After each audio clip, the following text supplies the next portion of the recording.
ಶಿವನನ್ನ ಹೆಚ್ಚಾಗಿ ಲಿಂಗ ರೂಪದಲ್ಲೇ ಪೂಜಿಸಲಾಗುತ್ತೆ. ಇದು ನಿಮಗೆಲ್ಲ ಗೊತ್ತಿರೋ ವಿಷಯ. ಆದರೆ ಅಪರೂಪದಲ್ಲಿ ಕೆಲವೊಂದು ಕಡೆ ಮೂರ್ತಿ ರೂಪದಲ್ಲಿ ಕೂಡ ನೋಡ್ತೀವಿ. ಆದರೆ ಈ ದೇವಾಲಯದ ವಿಶೇಷ ಏನು ಗೊತ್ತಾ? ಇಲ್ಲಿ ಕೇವಲ ಶಿವನ ಮೂರ್ತಿ ಮಾತ್ರ ಇಲ್ಲ, ಶಿವ ಪಾರ್ವತಿಯರಿಬ್ಬರೂ ಕೂಡ ಒಂದೇ ಮೂರ್ತಿ ರೂಪದಲ್ಲಿ ಪೂಜಿಸಲಾಗುತ್ತೆ. ಇಂಥ ಅಪರೂಪದಲ್ಲಿ ಅಪರೂಪದ ಮೂರ್ತಿ ಇರೋ ದೇವಸ್ಥಾನ ಹೊನ್ನಾವರ ತಾಲ್ಲೂಕಿನ ಹೊಸಕುಳಿಯಲ್ಲಿದೆ. ಹಾಗಂತ ಇದೊಂದೇ ವಿಶೇಷ ಅಲ್ಲ. ಇದೇ ದೇವಸ್ಥಾನಕ್ಕೆ ಅಭಿಮುಖವಾಗಿ ಲಕ್ಷ್ಮೀನಾರಾಯಣ ದೇವಸ್ಥಾನವೂ ಇದೆ. ಅಲ್ಲಿಯೂ ಕೂಡ ಲಕ್ಷ್ಮೀನಾರಾಯಣರು ಜೊತೆಯಾಗಿ ನೆಲೆಸಿದ್ದಾರೆ. ಇವೆರಡು ದೇವಾಲಯಗಳು ಎಷ್ಟು ಪುರಾತನ ಅನ್ನೋ ವಿಷಯ ಯಾರಿಗೂ ತಿಳಿದಿಲ್ಲ. ತಲೆಮಾರುಗಳಿಂದ ಇಲ್ಲಿನ ಈ ದೇವಸ್ಥಾನಗಳನ್ನು ಪೂಜಿಸಲಾಗ್ತಾ ಇದೆ, ಆರಾಧಿಸಲಾಗ್ತಾ ಇದೆ. ಬನ್ನಿ, ಹೆಚ್ಚಿನ ಮಾಹಿತಿಯನ್ನು ದೇವಾಲಯದ ಆಡಳಿತ ಕಮಿಟಿಯೊಂದಿಗೆ ಕೇಳಿ ತಿಳಿಯೋಣ.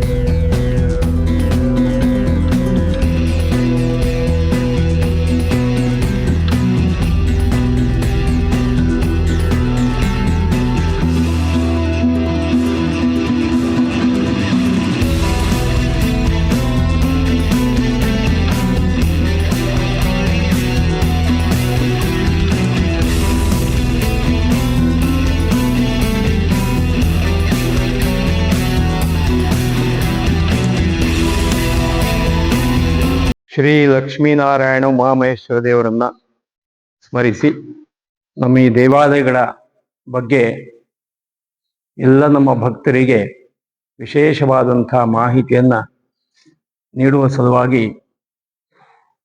ನಾವು ಇಲ್ಲಿ ಸೇರಿದ್ದೇವೆ. ಹೊಸಕುಳಿ ಪಂಚಗ್ರಾಮವೆಂದೇ ಖ್ಯಾತಿ ಪಡೆದಂಥ ಈ ಊರಿನಲ್ಲಿ ಹರಿಹರರು ನೆಲೆಸಿದ್ದಾರೆ. ಒಂದೆಡೆಯಲ್ಲಿ ಲಕ್ಷ್ಮೀನಾರಾಯಣ ದೇವಸ್ಥಾನ, ಇನ್ನೊಂದು ಕಡೆಗೆ ನಾವೀ ನಿಂತ ಸ್ಥಳ ಉಮಾಮಹೇಶ್ವರ ದೇವಾಲಯ. ಬಹಳ ಪ್ರಾಚೀನ ಕಾಲದಿಂದಲೂ ಪ್ರಸಿದ್ಧಿಯನ್ನು ಪಡೆದುಕೊಂಡಿರತಕ್ಕಂಥ ಎರಡು ದೇವಾಲಯಗಳು. ಈ ಪಂಚಗ್ರಾಮದಲ್ಲಿ ನೆಲೆಸಿರುವುದರಿಂದ ಇಲ್ಲಿ ಜನರಿಗೆ, ಇಲ್ಲಿ ನಡೆದುಕೊಳ್ಳುವಂತಹ ಭಕ್ತಾಭಿಮಾನಿಗಳಿಗೆಲ್ಲ ಶ್ರೇಯಸ್ಸು, ಅಭಿವೃದ್ಧಿ ಎಲ್ಲವೂ ಕೂಡ ಆಗ್ತಾ ಇದೆ. ಈ ದೇವಾಲಯಗಳಿಗೆ ಸಂಬಂಧಪಟ್ಟಂತೆ ಕುಲದೇವರನ್ನಾಗಿ ಆರಾಧಿಸ್ತಕ್ಕಂಥ ಸುಮಾರು 300 ಕುಟುಂಬಗಳಿವೆ. ಅದು ನಮಗೆ ಬಹಳ ಹೆಮ್ಮೆ ಎನಿಸ್ತದೆ. ಉಮಾಮಹೇಶ್ವರ ದೇವಾಲಯ ಆಗಮ ಸಿದ್ಧಾಂತದ ಪ್ರಕಾರ ನವೀಕರಣಗೊಂಡು ಬಹಳ ಸುಂದರವಾಗಿ ತಲೆ ಎತ್ತಿ ನಿಂತಿದೆ. ಮುಂದೆ ಹಲವು ಯೋಜನೆಗಳನ್ನು ಆಡಳಿತ ಮಂಡಳಿ ಕೈಗೆತ್ತಿಕೊಳ್ಳುವ ಹುನ್ನಾರದಲ್ಲಿದೆ. ಅದೇ ರೀತಿಯಾಗಿ ಮದುವೆ, ಮುಂಜಿ ಮುಂತಾದ ಧಾರ್ಮಿಕ ಸಾಂಸ್ಕೃತಿಕ ಕಾರ್ಯಕ್ರಮಗಳನ್ನು ಒಳಗೊಂಡಂತೆ ಹಲವು ಕಾರ್ಯಕ್ರಮಗಳನ್ನು ನಡೆಸುವರೆ ಸ್ಥಳಾವಕಾಶ ಸಾಕಷ್ಟು ಇಲ್ಲಿ ವ್ಯವಸ್ಥಿತವಾಗಿ ತೆರೆದುಕೊಂಡಿದ್ದನ್ನ ತಾವೆಲ್ಲ ಬಂದರೆ ನೋಡಬಹುದು. ಈಗ ತಾನೇ ಕೈಗೆತ್ತಿಕೊಂಡಿರತಕ್ಕಂಥ ಊಟದ ಕೊಠಡಿ, ಹಾಗೆಯೇ ಸುಸಜ್ಜಿತವಾದಂಥ ಅಡುಗೆ ಕೊಠಡಿ, ಪಾತ್ರೆ ಕೊಠಡಿ, ಹಾಗೆಯೇ ಸುಸಜ್ಜಿತವಾದಂಥ ಯಾಗಶಾಲೆ, ಇದರ ಎಲ್ಲ ಕಟ್ಟೋಣ ಕಾರ್ಯಗಳು ಮುಕ್ತಾಯದ ಹಂತವನ್ನ ತಲುಪಿವೆ. ಈ ಒಂದು ಊರಿನ ವಿಶೇಷತೆ ಎಂದರೆ ಭಾರತ ವಿವಿಧತೆಯಲ್ಲಿ ಏಕತೆಯನ್ನ ಕಂಡಿದೆ. ಹಾಗೇನೆ ನಮ್ಮ ಪಂಚಗ್ರಾಮದಲ್ಲಿ ವೈವಿಧ್ಯಮಯವಾದಂತಹ ಸಂಸ್ಕೃತಿಯನ್ನು ಒಳಗೊಂಡ ಎಲ್ಲಾ ಜನರು ಕೂಡ ಅತ್ಯಂತ ಸೌಹಾರ್ದಯುತವಾಗಿ ಬದುಕ್ತಾ ಇದ್ದಾರೆ. ಈ ದೇವಾಲಯಕ್ಕೆ ನಡೆದುಕೊಳ್ಳತಕ್ಕಂಥವರು ಬ್ರಾಹ್ಮಣರಿರ್ಬಹುದು, ಹಾಗೇನೆ ದೊಡ್ಡ ಸಮಾಜ ಹಾಲಕ್ಕಿ ಸಮಾಜ ಇರ್ಬೋದು, ನಾಮಧಾರಿ ಸಮಾಜ ಇರ್ಬೋದು, ಮೊಗೇರ್ ಸಮಾಜ ಇರ್ಬೋದು, ಇನ್ನಿತರ ಮುಖರಿ ಸಮಾಜ ಇರ್ಬೋದು, ಗಾಣಿಗ ಸಮಾಜ ಇರ್ಬೋದು, ಮಡಿವಾಳ ಸಮಾಜ ಇರ್ಬೋದು. ಇವರೆಲ್ಲರೂ ಕೂಡ ಒಂದೊಟ್ಟಿಗೆ ಒಗ್ಗಟ್ಟಿನಿಂದ ಈ ದೇವಾಲಯದ ಎಲ್ಲಾ ಕಾರ್ಯಗಳಲ್ಲಿ ಸಹಭಾಗಿಯಾಗಿ ಕಾರ್ಯಕ್ರಮವನ್ನು ಚಂದ ಕಾಣಿಸಿಕೊಡ್ತಾ ಇದ್ದಾರೆ ಅನ್ನುವಾಗ ವೈವಿಧ್ಯಮಯವಾದಂತಹ ಸಂಸ್ಕೃತಿಯನ್ನು ಒಳಗೊಂಡಿದ್ರು ಕೂಡ ನಾವೆಲ್ಲ ಒಂದು ಅನ್ನುವಂತಹ ಭಾವನೆಯನ್ನ ನಾವು ತಾಳಿ ಬದುಕ್ತಾ ಇದ್ದೇವೆ, ಬಾಳ್ತಾ ಇದ್ದೇವೆ. ಇನ್ನು ವಾರ್ಷಿಕವಾಗಿ ಇಲ್ಲಿ ವಿಶೇಷವಾಗಿ ನಡೀತಕ್ಕಂಥ ಭಜನಾ ಕಾರ್ಯಕ್ರಮ ಒಂದು ತಿಂಗಳ ಪರ್ಯಂತ ನಡೆಯುತ್ತದೆ. ಹಾಗೆ ಲಕ್ಷ್ಮೀನಾರಾಯಣ ದೇವಸ್ಥಾನದಲ್ಲಿ ಕಾರ್ತೀಕ ಮಾಸದುದ್ದಕ್ಕೂ ಭಜನಾ ಸೇವೆ ದೇವರಿಗೆ ಸಂದಾಯವಾಗುತ್ತದೆ. ಇಂದಿಗೂ ಕೂಡ ಹಳೆಯ ಸಂಪ್ರದಾಯವನ್ನ ನಾವು ಮುಂದುವರಿಸ್ಕೊಂಡು ಬರ್ತಾ ಇದ್ದೇವೆ ಅನ್ನುವಂಥ ವಿಷಯವನ್ನ ತಮಗೆಲ್ಲ ತಿಳಿಸ್ತಾ ಇದ್ದೇನೆ. ಅಂತೆಯೇ ಮಾರ್ಗಶೀರ್ಷ ಮಾಸದುದ್ದಕ್ಕೂ ಉಮಾಮಹೇಶ್ವರ ದೇವಾಲಯದಲ್ಲಿ ನಿರಂತರವಾಗಿ ಭಜನಾ ಸೇವೆ ನಡೆದು ಭಕ್ತಾಭಿಮಾನಿಗಳನ್ನ ಭಕ್ತರನ್ನ ಈ ಕಡೆಗೆ ಚುಂಬಕದಂತೆ ಸೆಳೆದುಕೊಳ್ಳುವಂತಹ ಕಾರ್ಯಕ್ರಮ. ಶಿವರಾತ್ರಿ ಬಹಳ ವಿಶೇಷವಾದ ಕಾರ್ಯಕ್ರಮ. ಹಾಗೇನೆ ಇನ್ನು ವಿಶೇಷವಾಗಿ ಜಾತ್ರಾ ಮಹೋತ್ಸವ. ತಮಗೆಲ್ಲ ತಿಳಿದಿರುವಂತೆ ಹೊಸಕುಳಿ ಜಾತ್ರೆ ಅಂತಂದ್ರೆ ಬಹಳ ವಿಶೇಷವಾಗಿರುವಂತಹದ್ದು. ಬಹಳಷ್ಟು ವರ್ಷಗಳಿಂದ ಇಲ್ಲಿ ರಥಸಪ್ತಮಿಯ ಮರುದಿವಸ ಭೀಷ್ಮಾಷ್ಟಮಿ ಎಂದು ರಥೋತ್ಸವ ನಡೆಯುತ್ತದೆ. ಬರುವ ಜನವರಿ 26, 2026ನೇ ಇಸವಿಗೆ ಇಲ್ಲಿ ರಥೋತ್ಸವ ನೆರವೇರಲಿಕ್ಕಿದೆ. ಅದನ್ನು ಅತ್ಯಂತ ವಿಜೃಂಭಣೆಯಿಂದ ಎಲ್ಲರ ಸಹಕಾರದೊಂದಿಗೆ ನಾವು ನೆರವೇರಿಸಬೇಕು ಅಂತೆಲ್ಲ ಯೋಚನೆಗಳನ್ನ ಮಾಡ್ತಾ ಇದ್ದೇವೆ. ಇಂಥ ಒಂದು ಈ ದೇವಾಲಯದ ಸದುಪಯೋಗ ಭಕ್ತರಿಗೆಲ್ಲರಿಗಾಗಬೇಕು. ಅಷ್ಟೊಂದು ಮನೆಯ ಎಲ್ಲಾ ಭಕ್ತರು ಕೂಡ ದೇಶ ವಿದೇಶಗಳಲ್ಲಿ ಎಲ್ಲೇ ನೆಲೆಸಿರ್ಲಿ, ಅವರಿಗೆಲ್ಲ ದೇವರು ಶ್ರೇಯಸ್ಸನ್ನ, ಅಭಿವೃದ್ಧಿಯನ್ನ ಎಲ್ಲವನ್ನ ಮಾಡಬೇಕು ಅನ್ನುವಂಥ ಆಶಯ ಆಡಳಿತ ಮಂಡಳಿಯಿದ್ದು. ಯಾಕೆಂತಂದ್ರೆ ಈ ಊರಿನಲ್ಲಿರ್ಲಿ ಪರ ಊರಿನಲ್ಲಿರ್ಲಿ ಯಾವುದೇ ರೀತಿಯಾದಂತಹ ಸಹಾಯವನ್ನ ಮಂಡಳಿ ಅಪೇಕ್ಷಿಸಿದಲ್ಲಿ ಅದನ್ನೆಲ್ಲ ನೀಡ್ತಾ ಕೈ ತುಂಬ ಒಳ್ಳೆ ಮನಸ್ಸಿನಿಂದ ಕೊಡ್ತಾ, ದಾನಿಗಳು ಇಷ್ಟು ದೊಡ್ಡ ವಿಶಾಲವಾದಂತಹ ದೇವಾಲಯ ನಿರ್ಮಾಣಕ್ಕೆ ಸಾಕಷ್ಟು ತಮ್ಮ ಕೊಡುಗೆಯನ್ನು ಕೊಟ್ಟಿದ್ದಾರೆ. ಆ ಕೊಡುವ ಮನಸ್ಸು ಸದಾ ಇರಲಿ, ಯಾವತ್ತೂ ಬತ್ತದೇ ಇರಲಿ ಅನ್ನುವಂಥ ಒಂದೆರಡು ಮಾತುಗಳನ್ನು ಆಡಿ ನಾನು ಮುಗಿಸ್ತಾ ಇದ್ದೇನೆ. ನಮಸ್ಕಾರ. ಶ್ರೀ ಲಕ್ಷ್ಮೀನಾರಾಯಣ ಉಮಾಮೇಶ್ವರ ದೇವರಿಗೆ ಸಾಷ್ಟಾಂಗ ನಮಸ್ಕಾರವನ್ನು ಮಾಡುತ್ತಾ, ಈ ಉಮಾಮೇಶ್ವರ ದೇವಸ್ಥಾನದ ಕಟ್ಟಡದ ವಿಷಯವಾಗಿ ನನ್ನ ಗಮನಕ್ಕೆ ಬಂದಂತ ಕೆಲವೊಂದು ವಿಷಯವನ್ನ ಈ ಸಂದರ್ಭದಲ್ಲಿ ಹೇಳಲಿಕ್ಕೆ ನಾನು ಇಷ್ಟಪಡ್ತೇನೆ. 2010ರಲ್ಲಿ ಈ ದೇವಾಲಯ ಕಟ್ಟಬೇಕು ಅಂತ ಬಹಳ ಜನರ ಒಂದು ಅಪೇಕ್ಷೆ ಇತ್ತು. ಆಗ ಒಂದ್ಸಲ ನಾವು ಸುಬ್ಬಾಭಟ್ಟ ಚೇರ್ಮನ್ ಇದ್ರು. ಆ ಸಂದರ್ಭದಲ್ಲಿ ಅವ್ರ ಹತ್ರ ಬಂದು ಕೇಳಿದಾಗ, ಆಗ್ತು ಕಟ್ಟುವ, ನಾವೆಲ್ಲ ಕಮಿಟಿಯಿಂದ ಸಹಕಾರ ಕೊಡ್ತೇವೆ, ನೀವು ಕಟ್ಟಿ ಅಂತ ನಮಗೊಂದು ಸಪೋರ್ಟ್ ಕೊಟ್ಟರು. ಆದರೆ ಉಮಾಮೇಶ್ವರ ದೇವಸ್ಥಾನದ ಕಟ್ಟಡ ಮಾಡುವಾಗ ನಮಗೆ ಧೈರ್ಯ ಇಲ್ಲ. ಯಾಕೆಂದ್ರೆ ಅದು ಉದ್ಭವ ಮೂರ್ತಿಯೋ ಅಥವಾ ಪ್ರತಿಷ್ಠೆ ಮೂರ್ತಿಯೋ ನಮಗೆ ಗೊತ್ತಿಲ್ಲ. ಆಗ ನಾವು ಎಲ್ಲ ಒಟ್ಟಾಗಿ ಶ್ರೀಗಳ ಹತ್ರ ಹೋದ್ರು. ಶ್ರೀಗಳು ಮುದ್ದಾಂ ಕಟ್ಟಲೇಬೇಕು, ನಾನು 8 ದಿವಸ ನಾನು ಬರ್ತೇನೆ ಅಂತ ಹೇಳಿ 8 ದಿವಸಕ್ಕೆ ಗುಳ್ಳು ಬಂದು ನಮಗೆ ಒಳ್ಳೆ ಮಾರ್ಗದರ್ಶನವನ್ನು ಕೊಟ್ಟು ಇದು ಕಟ್ಟಲೇಬೇಕು ಅಂತ ಅವರಿಗೂ ಒಂದು ಬಹಳ ಆಸೆ ಇತ್ತು. ಆಮೇಲೆ ಅವರು ಮಹೇಶ್ ಮುನಿಗಳನ್ನು ಕರೆಸಿ, ಮಹೇಶ್ ಮುನಿಗಳ ಪ್ಲಾನ್ ಅಂತೆ ನೀವು ಕಟ್ಟಬೇಕು ಹೇಳಿದ ಪ್ರಕಾರ ಮಹೇಶ್ ಮುನಿಗಳು ಬಂದು ಪ್ಲಾನ್ ಮಾಡಿಕೊಟ್ರು. ಅದೇ ಪ್ಲಾನ್ ಅಂತೆ ಇವತ್ತು 2010ರಿಂದ 2025ನೇ ಇಸ್ವಿಗ 15 ವರ್ಷದ ಒಂದು ಸತತ ಪ್ರಯತ್ನದಿಂದ ಇವತ್ತು ಒಂದು ಮುಕ್ತಾಯದ ಹಂತಕ್ಕೆ ನಾವು ಬಂದಿದ್ದೇವೆ. ಇಷ್ಟು ಹೇಳಲಿಕ್ಕೆ ನಮ್ಗೆ ಬಹಳ ಸಂತೋಷ ಆಗ್ತದೆ. ಯಾಕೆಂದ್ರೆ ಇವತ್ತೊಂದು 3-3.5 ಕೋಟಿ ಹೆಚ್ಚು ಕಡಿಮೆ ಆಗಿರ್ಬಹುದು. ಆದರೆ ನಮ್ಮ ಆ ದೇವಸ್ಥಾನದ ಆದಾಯ ಇಲ್ಲ.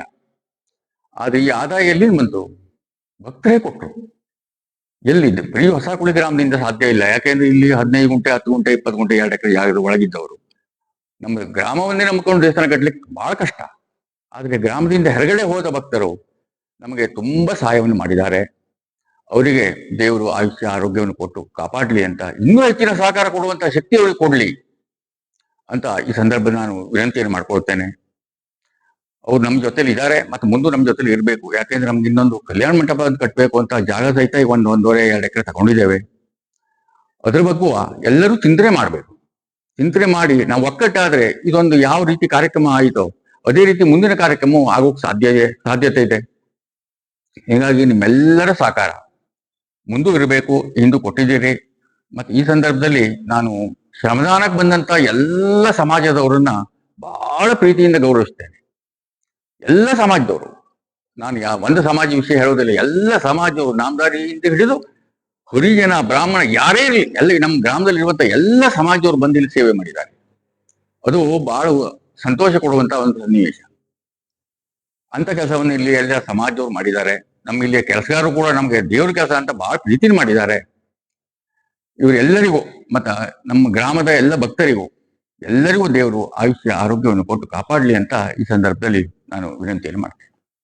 ನಮಃ ಶಿವಾಭ್ಯಾಂ ನವಯೌವನಾಭ್ಯಾಂ ಪರಸ್ಪರಾಶ್ಲಿಷ್ಟ ವಪುರ್ಧರಾಭ್ಯಾಂ ನಗೇಂದ್ರ ಕನ್ಯಾವೃಷಕೇತನಾಭ್ಯಾಂ ನಮೋ ನಮಃ ಶಂಕರ ಪಾರ್ವತೀಭ್ಯಾಂ. ಹೊಸಕುಳಿ ಗ್ರಾಮದ ಮಧ್ಯದಲ್ಲಿ ನೆಲೆ ನಿಂತಿರುವಂತಹ ಕುಲದೈವವಾಗಿರ್ತಕ್ಕಂತಹ ಉಮಾಮಹೇಶ್ವರ ಹಾಗೂ ಲಕ್ಷ್ಮೀನಾರಾಯಣರಿಗೆ ನಮಸ್ಕರಿಸ್ತಾ ಕುಲಗುರುಗಳಾದ ರಾಘವೇಶ್ವರ ಭಾರತಿ ಮಹಾಸ್ವಾಮಿಗಳನ್ನ ಮನಸಾ ಸ್ಮರಿಸಿ ಈ ಕ್ಷೇತ್ರದ ವಿಷಯವಾಗಿ ಕೆಲವೊಂದಿಷ್ಟು ಮಾತುಗಳನ್ನು ಆಡಲು ಪ್ರಯತ್ನಿಸ್ತೇನೆ. ಸಾಮಾನ್ಯ 500 ವರ್ಷಗಳಿಗಿಂತಲೂ ಹಿಂದಿನಿಂದ ಈ ಹೊಸಕುಳಿಯಲ್ಲಿ ಉಮಾಮಹೇಶ್ವರ ಮತ್ತು ಲಕ್ಷ್ಮೀನಾರಾಯಣರು ನೆಲೆ ನಿಂತಿದ್ದಾರೆ ಎನ್ನುವಂತಹದ್ದನ್ನ ನಮ್ಮ ಪೂರ್ವಜರು ಹೇಳ್ತಾ ಬಂದಿದ್ದಾರೆ.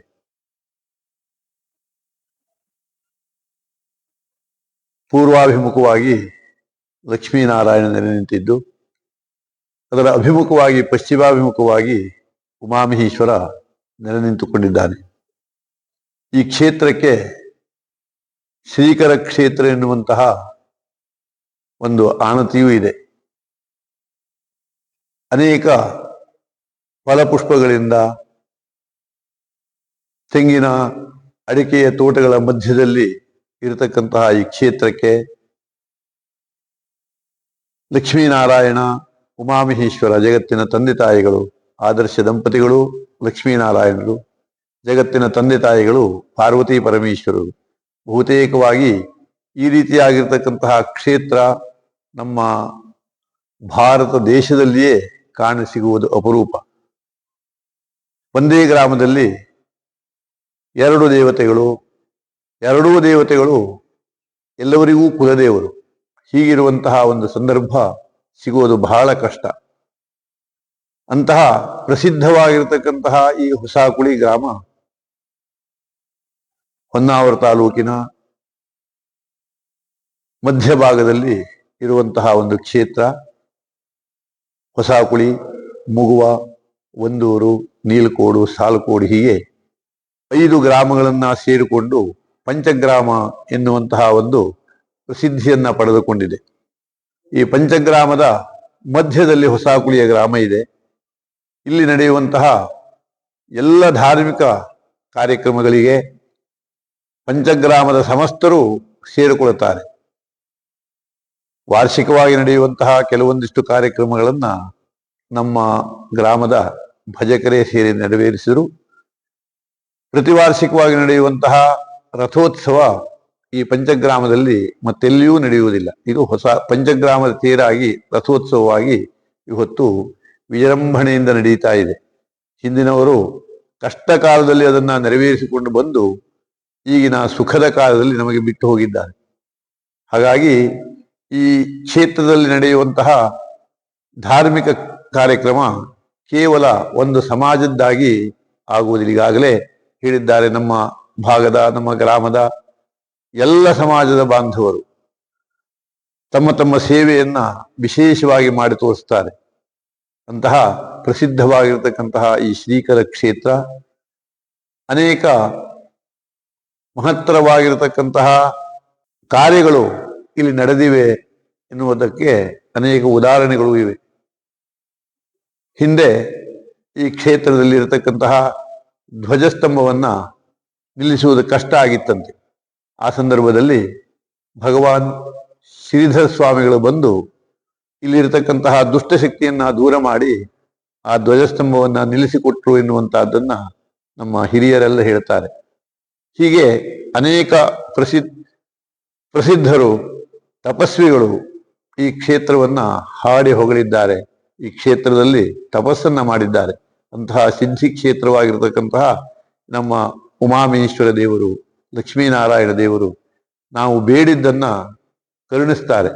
ಹಾಗಾಗಿಯೇ ಜಗತಃ ಪಿತರವು ಒಂದೇ ಪಾರ್ವತಿ ಪರಮೇಶ್ವರರು, ಜಗತ್ತಿನ ತಂದೆ ತಾಯಿಗಳಾಗಿರ್ತಕ್ಕಂತಹ ಪಾರ್ವತಿ ಪರಮೇಶ್ವರರು ಒಟ್ಟಾಗಿ ಇರುವಂತಹ ಒಂದು ಕ್ಷೇತ್ರ ಎಂದರೆ ನಮ್ಮ ಈ ಹೊಸಕುಳಿ ಕ್ಷೇತ್ರ.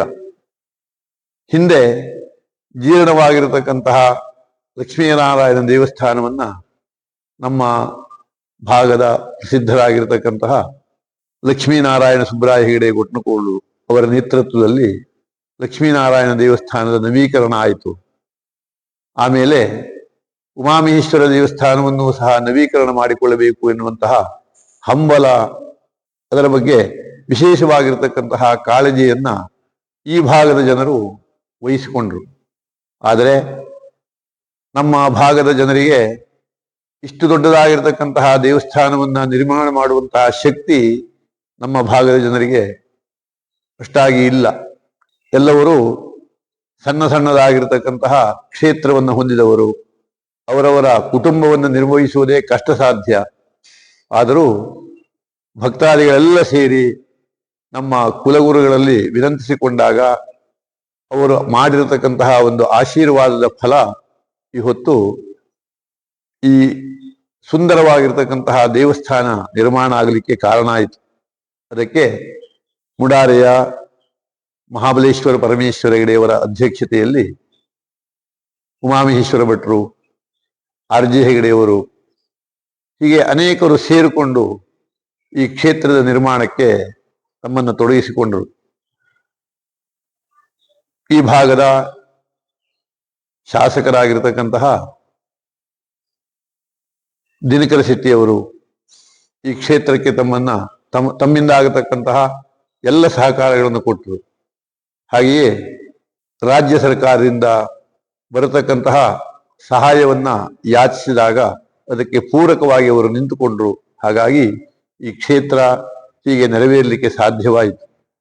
ಇನ್ನು ಅನೇಕ ಭಜಕರು ಈ ಕ್ಷೇತ್ರಕ್ಕೆ ಬಂದು ಪ್ರಾರ್ಥನೆ ಮಾಡಿಕೊಳ್ತಾರೆ, ವಿವಾಹಕ್ಕಾಗಿ ಪ್ರಾರ್ಥನೆ ಮಾಡ್ತಾರೆ, ಶೀಘ್ರ ವಿವಾಹ ಸಿದ್ಧಿಗಾಗಿ ಸ್ವಯಂವರ ಪಾರ್ವತಿ ಎನ್ನುವಂತಹ ಅನುಷ್ಠಾನ ಇದೆ. ಈಶ್ವರ ಮತ್ತು ಪಾರ್ವತಿಯನ್ನ ಎಲ್ಲಿ ವಿಶೇಷವಾಗಿ ಅನುಷ್ಠಾನ ಮಾಡ್ತಾರೋ ಅಲ್ಲಿ ಕಾರ್ಯಸಿದ್ಧಿಯಾಗುತ್ತದೆ ಎನ್ನುವಂತಹದ್ದು. ಅದನ್ನ ನಮ್ಮ ಹಿಂದಿನ ಅರ್ಚಕರಾಗಿರ್ತಕ್ಕಂತಹ ಗಣಪತಿ ಶಾಸ್ತ್ರಿಗಳು ಆಗಾಗ ಹೇಳ್ತಾ ಇರ್ತಿದ್ರು. ಅವರ ಕಾಲದಲ್ಲಿ ಅನೇಕರಿಗೆ ವಿವಾಹ ನೆರವೇರಿದೆ. ಹಾಗೆಯೇ ಸಂತಾನಕ್ಕಾಗಿ ಪ್ರಾರ್ಥನೆ ಮಾಡಿಕೊಳ್ತಾರೆ. ಅದನ್ನೂ ಸಹ ಪಾರ್ವತಿ ಪರಮೇಶ್ವರರು ಅನುಗ್ರಹವನ್ನ ಮಾಡ್ತಾ ಬಂದಿದ್ದಾರೆ. ಅಂತಹ ಪ್ರಸಿದ್ಧವಾಗಿರ್ತಕ್ಕಂತಹ ಈ ಕ್ಷೇತ್ರ ಎಲ್ಲ ವಿಧವಾಗಿರ್ತಕ್ಕಂತಹ ಫಲಪುಷ್ಪ ಭರಿತವಾಗಿರ್ತಕ್ಕಂತಹ ಕ್ಷೇತ್ರ. ನಮಗೆ ಸಂಕಷ್ಟಗಳು ಬಂದಾಗ ನಮ್ಮ ಊರಿನ ಭಜಕರೆಲ್ಲರೂ ಸೇರಿ ಪ್ರಾರ್ಥನೆ ಮಾಡಿಕೊಂಡಾಗ ಆ ದೇವರು ನಮಗೆ ಅನುಗ್ರಹವನ್ನ ಮಾಡ್ತಾ ಬಂದಿದ್ದಾನೆ. ಇಲ್ಲಿಯೇ ಅನತಿ ದೂರದಲ್ಲಿ ಗುಡ್ಡದ ಮೇಲೆ ನಮ್ಮ ಪಂಚಗ್ರಾಮದ ಗ್ರಾಮ ದೇವತೆಯಾಗಿರ್ತಕ್ಕಂತಹ ಕರಿಕಾನನ ಪರಮೇಶ್ವರಿ ಇದ್ದಾಳೆ. ನಾವೆಲ್ಲ ಈ ಕ್ಷೇತ್ರಕ್ಕೆ ಬಂದಿರತಕ್ಕಂತಹ ರೋಗಗಳು ಅಥವಾ ಕ್ಷೇತ್ರಕ್ಕೆ ಬಂದಿರತಕ್ಕಂತಹ ತೊಂದರೆಗಳು ಆದಾಗ ಈ ದೇವರಲ್ಲಿ ಪ್ರಾರ್ಥನೆ ಮಾಡಿ ತಾಯಿಯ ಬುಡಕ್ಕೆ ಹೋದಾಗ ಆ ತಾಯಿ ಅನುಗ್ರಹವನ್ನ ಮಾಡ್ತಾ ಬಂದಿದ್ದು ನಮ್ಮ ಪೂರ್ವಜರು. ನಾವೂ ಸಹ ಅದನ್ನ ಅನುಭವಕ್ಕೆ ಪಡೆದುಕೊಂಡಿದ್ದೇವೆ. ಅಂತಹ ಸಿದ್ಧವಾಗಿರ್ತಕ್ಕಂತಹ ಕ್ಷೇತ್ರ ಹೊಸಕುಳಿಯ ಉಮಾಮಹೇಶ್ವರ ಮತ್ತು ಲಕ್ಷ್ಮೀನಾರಾಯಣ ದೇವತಾ ಸಾನ್ನಿಧ್ಯ. ನವೀಕರಣವಾಗಿರ್ತಕ್ಕಂತಹ ಈ ಕ್ಷೇತ್ರಕ್ಕೆ ಅನೇಕರು ಸಹಾಯ ಸಹಕಾರವನ್ನು ನೀಡುತ್ತಾ ಬಂದಿದ್ದು ಈಗಲೂ ಸಹ ನೀಡುತ್ತಾ ಇದ್ದಾರೆ. ನಾವು ಕೈಗೆತ್ತಿಕೊಂಡಿರತಕ್ಕಂತಹ ಅನೇಕ ಅಭಿವೃದ್ಧಿ ಪಥಗಳು ಇಲ್ಲಿ ಆಗಬೇಕು. ಲಕ್ಷ್ಮೀನಾರಾಯಣ ದೇವಸ್ಥಾನ ಪುನಃ ನವೀಕರಣವಾಗಬೇಕು. ಅದಕ್ಕೆ ಜನರ ಸಹಾಯ ಸಹಕಾರ ಇದ್ದರೆ ಮಾತ್ರ ಸಾಧ್ಯ. ಹೇಗೆ ಇದನ್ನ ನಾವು ನವೀಕರಣವನ್ನ ಮಾಡಲಿಕ್ಕೆ ಜನರಲ್ಲಿ ಸಹಾಯ ಹಸ್ತವನ್ನ ಯಾಚಿಸಿದ್ದೇವೋ ಅಲ್ಲಿಯೂ ಸಹ ಹಾಗೆ ಯಾಚಿಸ್ತಾ ಇದ್ದೇವೆ. ಜನರು ಖಂಡಿತವಾಗಿ ನಮಗೆ ಸಹಕಾರವನ್ನು ಕೊಡ್ತಾರೆ ಎನ್ನುವಂತಹ ನಂಬಿಕೆ ನಮಗಿದೆ. ಇದಕ್ಕೆ ಕಾರಣ ಒಳಗೆ ಕುಂತಿರತಕ್ಕಂತಹ ಭಗವಂತ ಉಮಾಮಹೇಶ್ವರ ಮತ್ತು ಲಕ್ಷ್ಮೀನಾರಾಯಣರ ಅನುಗ್ರಹ. ಅವರ ಅನುಗ್ರಹ ಇದ್ದರೆ ಮಾತ್ರ ನಾವು ಮುಂದೆ ಹೋಗಲಿಕ್ಕೆ ಸಾಧ್ಯ ಎನ್ನುವಂತಹದ್ದನ್ನು ನಾವು ಮನಗಂಡಿದ್ದೇವೆ. ಅಂತಹ ಪ್ರಸಿದ್ಧವಾಗಿರ್ತಕ್ಕಂತಹ ಈ ಕ್ಷೇತ್ರಕ್ಕೆ ಅನೇಕ ಸದ್ಭಕ್ತರು, ನಮ್ಮ ಹೊಸಕುಳಿಯ ಗ್ರಾಮ ಅಷ್ಟೇ ಅಲ್ಲ, ಪಂಚಗ್ರಾಮ ಅಷ್ಟೇ ಅಲ್ಲ, ಈಗ ಹೊರಗಿನಿಂದಲೂ ಸಹ ನಮ್ಮ ಕುಲದೇವರು ಇದು ಎನ್ನುವಂತಹ ಭಾವನೆಯಿಂದ ಅನೇಕರು ಬರ್ತಾ ಇದ್ದಾರೆ. ಹೀಗೆ ಈ ಕ್ಷೇತ್ರ ಎಷ್ಟು ಹಳೆಯದು ಎನ್ನುವಂತಹದ್ದನ್ನು ಊಹಿಸಲಿಕ್ಕೆ ನಮಗೆ ಸಾಧ್ಯವಾಗುತ್ತಾ ಇಲ್ಲ. ಇಲ್ಲಿಂದ ಎಷ್ಟೋ ವರ್ಷದ ಹಿಂದೆ ದಕ್ಷಿಣ ಕನ್ನಡವೋ ಪುತ್ತೂರೋ ಆ ಭಾಗಕ್ಕೆ ಹೋಗಿರತಕ್ಕಂತಹ ಜನರು ಇವತ್ತು ನಮ್ಮ ಕುಲದೇವರು ಉಮಾಮಹೇಶ್ವರ ಎನ್ನುವಂತಹ ಭಾವನೆಯಿಂದ ಬರ್ತಾ ಇದ್ದಾರೆ. ಇದು ಆ ಭಗವಂತನ ಒಂದು ಅನುಗ್ರಹ.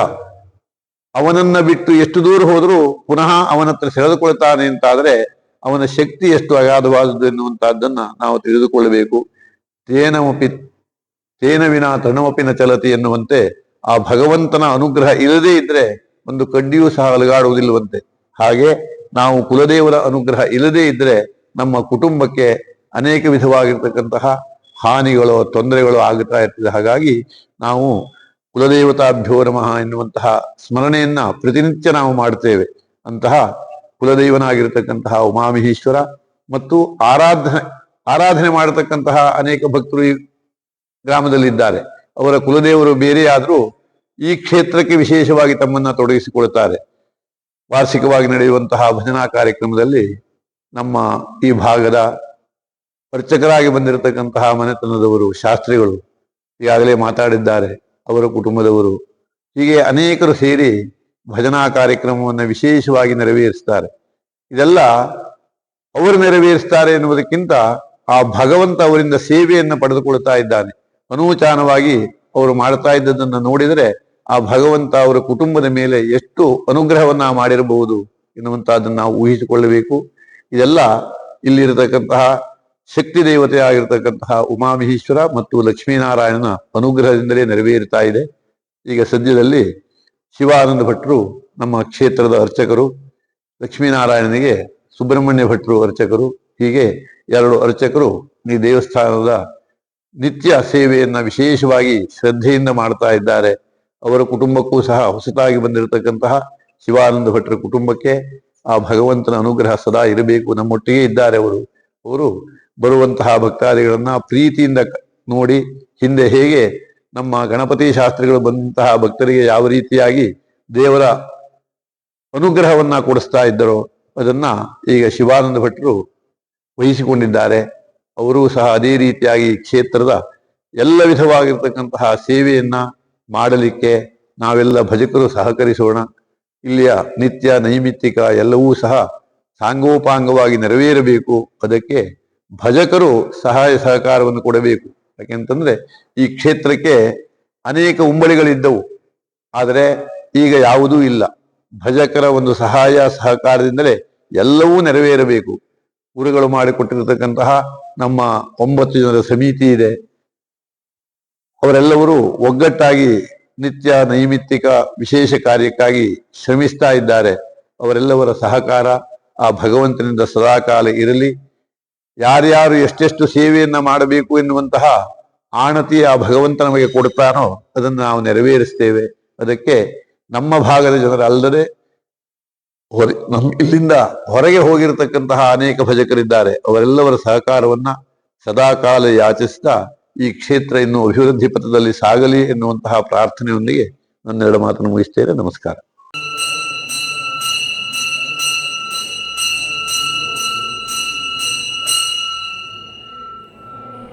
ಸ್ನೇಹಿತರೆ, ಇದಾಗಿತ್ತು ಇವತ್ತಿನ ವಿಶೇಷ. ಇನ್ನೊಂದು ಆಸಕ್ತಿಕರ ವಿಡಿಯೋದೊಂದಿಗೆ ಮತ್ತೆ ಬರ್ತೀನಿ. ಅಲ್ಲಿವರೆಗೂ ನೀವಿನ್ನು ಕನ್ನಡ ಕದಂಬ ಚಾನಲ್ಗೆ ಸಬ್ಸ್ಕ್ರೈಬ್ ಆಗದೇ ಇದ್ದರೆ ಈಗಲೇ ಸಬ್ಸ್ಕ್ರೈಬ್ ಆಗಿ ಮುಂದಿನ ವಿಡಿಯೋಗಳ ನೋಟಿಫಿಕೇಷನ್ಗಾಗಿ ಬೆಲ್ ಐಕಾನ್ ಕ್ಲಿಕ್ ಮಾಡಿ. ಜೈ ಶ್ರೀರಾಮ್, ಹರ ಹರ ಮಹಾದೇವ್.